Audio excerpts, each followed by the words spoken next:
In this video, I'm going to show you how to add a waitlist option to Square.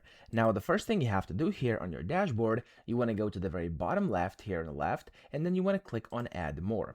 Now, in here, one of the options is going to be this one, which is called Bookings, and of course, you want to add this to be able to access appointments and, of course, appointment scheduling and bookings and stuff like that, okay? So the waitlist is going to be in there as well. Then whenever you do this, refresh your website, and you'll be able to see appointments over here on the left.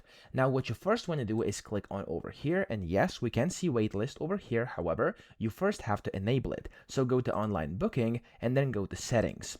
Inside settings of online booking, the first thing you have to do is there's going to be a button in the middle of your screen for the first time you do this. So just click on that, and from here you have the waitlist. So you want to enable waitlist on your online booking site. Okay, so as it says over here, clients can join your waitlist through your online booking site, which is amazing. Of course, we want that. So I'm going to click on save over here, and this is already going to add a waitlist option onto your online booking site. However, of course, you could also go and do it manually as well. So I'm going to go to the waitlist button over here. It's inside appointments, and then from here you can manually add a client. So you can click on add request up top right, and then from here you can find your client. You can create a new one if it's not on the list. I'm just going to click myself over here, and then here it says availability preference, and I'm going to do, for example, let's just do June 3rd over here, and I'm going to do between 12 and 3. It's fine. And then I'm going to do add new preference, and of course I can add new ones if I wanna. Then here you can select services, so I'm just going to select this consultation over here, for example,